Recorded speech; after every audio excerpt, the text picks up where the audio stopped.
আপনি আমার করে গালাগালি করবেন, আবার আম করতে দোয়া চাইবেন, এটা তো হয় না। আমার জিয়াউর রহমানকে আপনি কোন সৈরাচার, এটা হয়? আমি বিএনপি করি, উনি এনসিপি করবে, তো আমরা কথা বলবো না? আপনি আব্বাস ভাইয়ের জন্য দোয়া করেন, আজ 5 ভাইয়ের কর্মী হিসাবে আমরা আপনার জন্য দোয়া করি।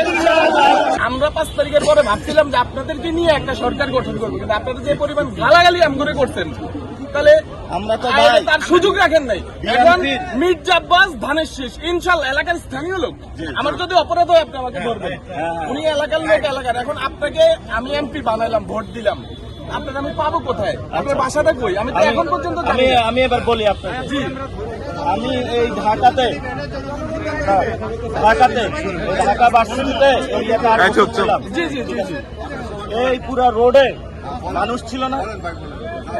এই 5 তারিখের আগে সবাই আন্দোলন করতে এসেছিল না? হ্যাঁ, সবাই পুলিশ গুলি করেছিল না? করেছিল। ছাত্র দলের অনেক ভাই গুলি খেয়েছিল না?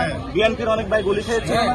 আমরা যখন মাঠে ছিলাম সবাই আমরা ঐক্যবদ্ধ ছিলাম 5 তারিখের আগের দিন পর্যন্ত, কিন্তু 5 তারিখ সকালে থেকেই আপনারা একটা এজেন্ডা বাস্তবায়ন করছেন, বিএনপিকে আপনারা নিধন করবেন, আপনি বিএনপিকে বাদ দিয়ে শুনতে হবে। আমরা চাইছিলাম ভাই আপনি নাসিরউদ্দিন পাটোয়ারি, আমি নিয়ম হক, আমরা ভাই। আপনারা যেই ভাবে আমাদেরকে অকথ্য ভাষা ফেসবুকে ফেক আইডি দিয়ে গালাগালি করছেন ভাইও, আমাকে রাজনীতি করার ইচ্ছা আর যে এইভাবে আমার জিয়াউর রহমানকে আপনি কোন সৈরাচার, এটা হয়? এবার আমি বলি, জিয়াউর রহমান বাংলাদেশের আইডল, বাংলাদেশের আইকন। এবার আমি আপনি শুনবেন নাকি বলতে থাকবেন? না, বলেন। আজকে এই মসজিদে নামাজ পড়েছি, বলেছি সবাই যাতে ম্যাডাম খালেদা জিয়ার জন্য দোয়া করে। উনি গণতান্ত্রিক জন্য এখানে জীবন দিয়েছেন। উনি বলেছেন কি, ওদের হাতে গোলামীর জিনজির, আমাদের হাতে স্বাধীনতার পতাকা বলেছিলেন। জিয়াউর রহমানও তো শহীদ হয়েছিলেন। আমি জিয়াউর রহমানের জন্য দোয়া চেয়েছি। 5 তারিখের আগে আমরা শেখ হাসিনার বিরুদ্ধে কেন লড়াই করেছিলাম? ফ্যামিলি বিজনেস করে চাঁদাবাজি করে নাই, সন্ত্রাসী কার্যক্রম করে নাই। আচ্ছা, 5 তারিখের পরে গত 1 বছরে আমরা কি বাংলাদেশের সমাজটা যেভাবে চেয়েছিলাম পেয়েছিলাম? পারি নাই। কেন পারি নাই জানেন? আপনাদের কারণে পারি নাই কেন জানেন? আমাদের সিস্টেমটা চেঞ্জ করতে হবে। সিস্টেমটা গলদ রয়ে গিয়েছে, শুধু মানুষ পরিবর্তন হয়েছে। আমরা আশা করব তারেক রহমান বাংলাদেশে এসেছে, উনি সবকিছু ঠিক করতেছে, সবার মধ্যে একটা আশা ভরসা দিয়েছে। উনি বলেছে একটা প্ল্যান আছে। আমরাও চাই সুন্দর একটা সমাজ বিনির্মাণ করতে। আমরাও ইলেকশনে অংশগ্রহণ করব। এই ঢাকা 8-এ শহীদ ওসমান হাদি কোন দলের ছিল? নো, শহীদ ওসমান হাদি আপনাদের দলের ছিল না।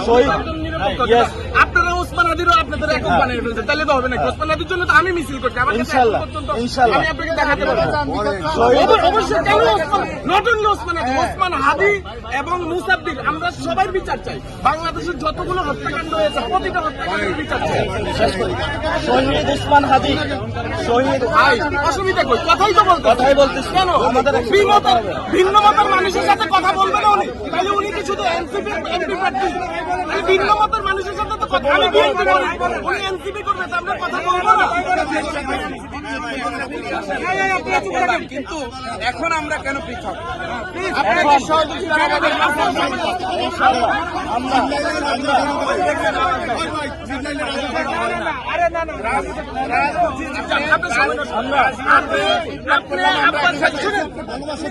আপনি আব্বাস ভাইয়ের জন্য দোয়া করেন, আজ 5 ভাইয়ের কর্মী হিসাবে আমরা আপনার জন্য দোয়া করি। আমরা ইনসাফের কথা বলতেছি। আমরা ভারতের আধিপত্যের বিরুদ্ধে দাঁড়াইতে চাচ্ছি। আমরা নতুন বাংলাদেশ গঠন করতে চাচ্ছি। এই বাংলাদেশে ঢাকা 8-এ আইডিয়াল স্কুল, বিকারুন্নতা স্কুলের অভিভাবক যারা, তারা আমাদেরকে বলেছে কি শুনেন, বলেছে যদি কেউ এমপির ফ্যামিলি হয়, চুপ করেন, যদি কেউ এমপির ফ্যামিলি হয় বা বড় কোনো ফ্যামিলির সাথে লিঙ্ক করে, তার বাচ্চাকে নিয়ে হলো কোটায় ভর্তি করায় দেয়। এটা তারা অনেক অভিভাবক আমাকে বলতেছে।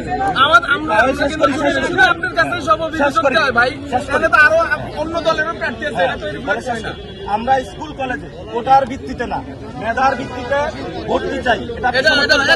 আচ্ছা, এই ঢাকা 8-এ কোথাও চাঁদাবাজি না, এটাই আমরা চাই, এটাও আমরা চাই। এখানে আমরাই চাই সন্ত্রাস হবে না, দুর্নীতি হবে না। আপনারা এটা চান? অবশ্যই চাই। তাহলে আপনারা আমার মধ্যে পার্থক্য নাই। তাহলে গালাগালি করে আপনি প্রচার করবেন, আমরা আমাদের প্রচার করবো। আল্লাহ আমাদের জন্য নির্ধারণ করে রাখেন ইনশাআল্লাহ। আমি আল্লাহর উপরে ঈমান এবং আমল রেখে প্রচারণায় নামলাম। তাহলে আমরা যদি একসাথে ঐক্যমত হয়েছি যে আমরা একটা ঢাকা ইনসাফের, তাহলে আমরা সবাই একসাথে এখন চলি, ভালো কাজে প্রতিযোগিতা আমরা সুষ্ঠু ভোট চাই। আপনারা পাওয়ার অ্যাক্সেস করবেন না, আমরা নিরাপদ ভোট চাই, সুষ্ঠু ভোট চাই। আল্লাহই নির্ধারণ করে রাখছে। তাহলে আপনারা আমার মতো ঐক্যমত হয়েছে, ইনশাআল্লাহ। আসেন এবার কোলাগুলি করি। না, ঠিক আছে। আমরা কি করলেন?